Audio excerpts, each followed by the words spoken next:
President Biden and Russian President Putin held a historic summit in Geneva earlier. It was the first face-to-face meeting between the two world leaders since President Biden took office. The highly anticipated discussions finished in just under 3 hours. Tensions have been high between the two nations in recent years. Russia's recent acts of aggression against Ukraine were at the forefront of today's meeting. President Biden also addressed a recent surge in cyber attacks carried out by Russian hackers and a possible prisoner swap between the two countries. Following the summit, President Putin called the talks productive. As for the first general appraisal, I think there was no hostility, quite the contrary. Our meeting took place, principally speaking, many of our positions, we don't share the same positions in many areas, but I think that both of these sides showed a willingness to understand one another and to find ways to bring our positions closer together. The talks were quite constructive. Putin says the two countries have agreed to begin negotiations regarding the recent wave of cyber attacks. In addition, both countries will send their ambassadors to their respective posts in Washington and Moscow following the talks. Let's bring in our panel now. Ed O'Keefe, Christina Ruffini, and Timothy Frye. Ed is CBS News' senior White House and political correspondent. Christina is a CBS News correspondent. And Tim is a professor of post-Soviet foreign policy at Columbia University. He is also the author of Weak Strongman, The Limits of Power in Putin's Russia. Welcome to all of you. Such a great panel. Ed, let me begin with you. What are your biggest takeaways from President Putin's remarks following their meeting? Well, I mean, he seemed to have kind words for the American president and suggested that they, or signaled that there still remain pretty significant disagreements over things like cyber attacks, political dissent within Russia, and potentially other issues. It seems to signal that there was some kind of an agreement on restoring diplomatic access, frankly, to the facilities that both have been kept away from by the host country, and trying to restore diplomatic engagement back to what it was before. There have been various tit-for-tats through the years in terms of property and how many personnel can be in either country. But he signaled, and we'll see if the president himself talks about this at all, that there may have been some resolution there. But, he called the American president conservative and balanced, somebody that he can engage with, appreciated the fact that he brought up his family at times in the discussions. But clearly, there still remain some significant disagreements. And the fact that this wrapped up in under 4 hours, when the guidance from both sides had been it would be about 4 to 5, means it was either a really efficient meeting or perhaps that they just realized there wasn't anything more worth talking about here face to face. Interesting. Yeah, that was the limit of this particular moment. So, Christina, there have been talks over efforts to have Americans released from Russia. What more can you tell us about this? Is there any potential prisoner swap in the works? I mean, this is an ongoing issue, and I'm told it's something that was going to be brought up in the room. Now, I haven't gotten a hold of any of those people yet because the meeting is still breaking up to see if it was. But I think we can assume that one of the things that's really important to this president, as was the last president, was getting Americans who are detained overseas released. And that's been an ongoing issue. But prisoner exchange may not be the only way to do that. As Ed mentioned, there's a lot of concern over these different seized properties that have been confiscated on both sides through various diplomatic spats. And that could be something we see as well. There was an Israeli-American woman who was detained in Russia, and they said it wasn't a tit-for-tat, but, the Israeli government gave back some property to the Russian Orthodox Church, and then she was released. So that's something we could see as well. There are many different routes by which American diplomats and officials are trying to get Americans detained in Russia freed and brought back to the U.S., and that's a priority. But I've also been told that is a separate track from what they really wanted to accomplish at this summit. They were never planning to come out of this summit with an announcement that Vladimir Vladimir Putin was letting, all wrongly detained Americans in Russia go. That's not, for better or worse, what this summit was about. This summit was about bigger geopolitical issues and starting a conversation on the two topics that these leaders really care about, and that's nuclear arsenals and cyber attacks, as well as a whole host of other issues that they need to address at smaller working levels. And hopefully this meeting could be the jumping off point. We talked about this, and then they can hand it off to their ministers, and then they can take the ball rolling from there. And both presidents have agreed to have their ambassadors return to their respective posts in Washington and Moscow effective immediately. Christina, how significant do you think that decision is? It's really important because, as Ed mentioned, it's diplomatic access. It's hard to facilitate any of these conversations if you don't have a representative in the country who can hold those talks face to face. That's why we have ambassadors. That's what ambassadors do. So it's important to note that neither of these ambassadors were officially PNG'd, which means they weren't officially kicked out of the country. But a couple months ago, when we had that big diplomatic spat, the U.S. sanctioned Russia and kicked out 15 Russian diplomats. Russia did the same, and then they made this rule that Russians can no longer work at the U.S. Embassy, which is going to be a big problem. The respective ambassadors got recalled home for consultations, which was like okay, let's have a cooling off period. Let's go home, check in with our bosses, and then we can all reevaluate. So the fact that they feel well enough, they're on the same page enough to send their ambassadors back to post is a big deal and a sign of progress. And hopefully those men can work out whatever needs to be done next. So, Olivia, let's talk more about the recent cyber attacks. Criminal groups in Russia are believed to have carried out the ransomware attacks on Colonial Pipeline and GBS. Really significant stuff. So how did the two leaders address cyber issues today?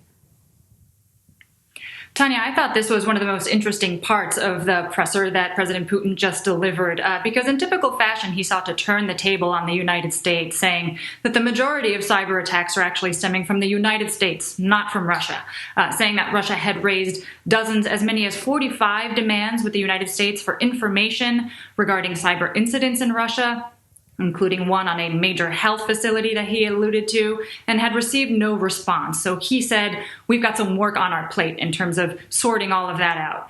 He also said almost enthusiastically, it seemed like, that the U.S. and Russia are now going to engage in a consultation process, saying that that cyberspace is extraordinarily important, he said, to the United States and to some extent for Russia. So correcting for Vladimir Putin's tendency to exaggerate, to deflect, to offer up some potential falsehoods mixed in with truth, it was nonetheless a good reminder that as much as we hear about Russia's cyber activities here, the U.S. has pretty darn potent cyber capabilities of its own, including offensive measures, some of which are very much unseen and some of which we only hear about after the fact. So we'll have to stay tuned to see if more information about what he alluded to actually becomes confirmed. But I think what he expressed today was that there's a recognition in Moscow. It will behoove Moscow as much as it behooves the United States to lay down some ground rules for what the rules of engagement are in the cyber domain, what is going to be tolerated, and what is crossing a line. And that's especially significant, in the United States, given these incidents that you mentioned, JBS, SolarWinds, the Colonial Pipeline attack, ransomware attacks from cyber criminals operating within Russia. They're really not very distant in the rearview mirror to the extent that they're in the rearview at all. So this will be a very important part of the discussions going forward. Yeah, absolutely. If you can imagine some sort of guidebook, being made up between the two countries, really clearly illustrating what's acceptable and what's not, that could be very useful. Tim, I want to turn to you now, being our, resident Putin expert. You heard President Putin say that today's talks were constructive. What more did you take out of his presser there? What does this summit signal for diplomacy? And remind us, what relations have been like up until this point, and what's at stake here for President Putin? So both sides went out of their ways to underline that the stakes in this summit were pretty low, and that there was a really narrow agenda that each wanted to focus on: strategic security and cybersecurity. What I took away from Putin's press conference is, he's really good at these things. He's been doing it for 21 years. I also saw that the Putin's responses were largely geared toward a domestic audience within Russia. And he offered very little insight about what was discussed. He described the American side and President Biden as professional and constructive and balanced and hoped for good relations. But there were precious few details. But what we got was the greatest hits of U.S. misdeeds in the world and U.S. problems at home, everything from Abu Ghraib to drone killings in Afghanistan, to the January 6th events, to the high murder rate in the United States, and on and on and on. So this was clearly directed at a domestic audience. And I think for Putin, the domestic audience was very important, in part because his popularity ratings have sagged in recent years. The economy has been stagnant for about a decade. The propaganda within Russia is not working as effectively as it has in the past. There are parliamentary elections coming up in September, and it's good for Putin to remind Russians that he is able to play as an equal with the United States and is willing to poke his finger in the eye of the U.S. as needed. So I believe we did lose Ed's connection for the moment, so we're down a panelist, but hopefully we will get him back. Christina, this is not the first time these two leaders have met. Describe a little bit to us their relations from the past and how they seem to have either stayed the same or evolved today. Well, I'm certainly no Ed O'Keefe. Hopefully we'll get him back soon, but I'll do my best. Look, these two guys have been around for a while, right? Neither of them are neophytes. Neither of them have never been to a summit before. Vice President, now President Biden, met Vladimir Putin multiple times around the world, and they've also been watching each other's trajectories. They've both been in power some form or another for decades, so this is not a new game. The interesting thing about these two men is they've been around long enough to have been working in the government during the Cold War and to watch that evolution up through the 90s, to watch what we thought was going to be a reset with U.S. and Russian relations after 9/11. Russia was very helpful in giving the U.S. access to places it needed so that it could go into Afghanistan. There was the famous Secretary Hillary Clinton reset button, but really there was no reset. And as we've seen, it's gone from bad to worse. And I think it's important to note, people keep saying Russian relations are at, a low point.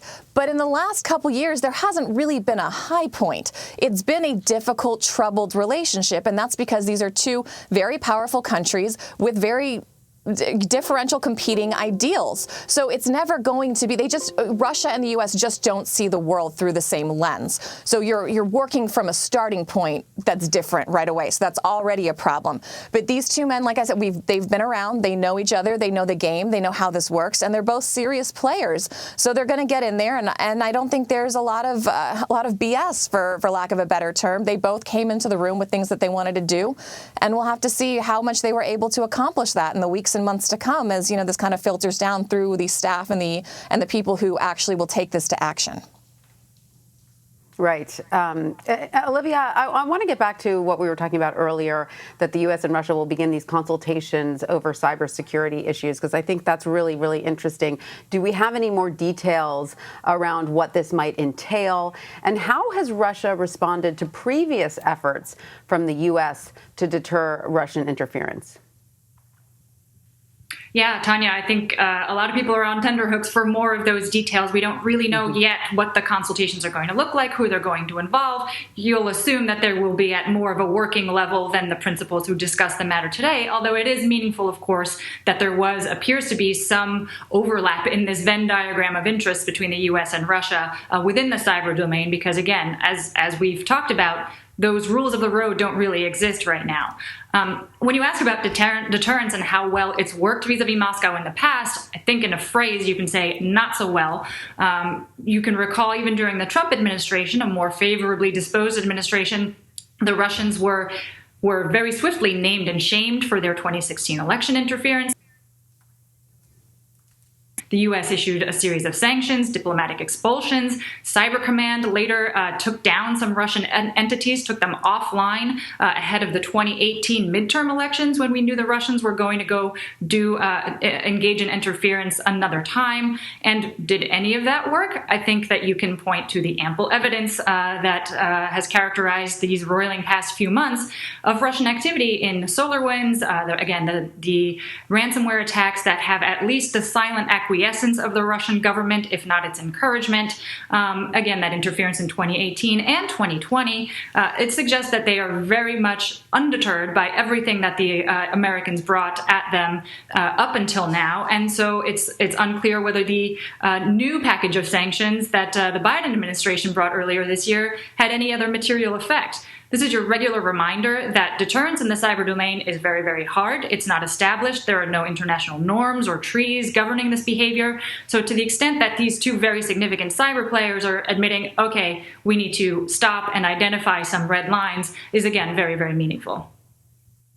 So, Tim, I want to ask you about some interesting things that the Russians did ahead of today's meeting. The Russian Navy was spotted west of Hawaii. In addition, the Russian military has built up its troops along the border with Ukraine in recent weeks. Are these types of tactics, this sort of military flexing, is this common for Russia ahead of meetings like this? Yes, this is common. It's a way to put something out that can then be withdrawn and claimed as a victory on the Russian side. The Ministry of Foreign Affairs of Russia announced that there were going to be some uncomfortable signals for the United States in the weeks running up to the summit, and they delivered. The buildup of Russian troops along the border in Ukraine was done on a large scale in a very visible way to send the signal that Russia has tools it can use in eastern Ukraine should it choose to do so. Also, the announcement of Alexei Navalny's Foundation Against Corruption as an extremist organization and basically it being uprooted completely in Russia was another uncomfortable signal. And during the press conference, President Putin went out of his way to make the case for why the Russian government was justified in doing this. I'm not sure it was that convincing, but he clearly wanted to make this case to a larger audience. Of course, never mentioning Alexei Navalny's names as he never does. Very true. Well, thank you, Tim Frye, Olivia Gazis, Christina Ruffini, and Ed O'Keefe. Thanks to all of you for joining us. We appreciate it.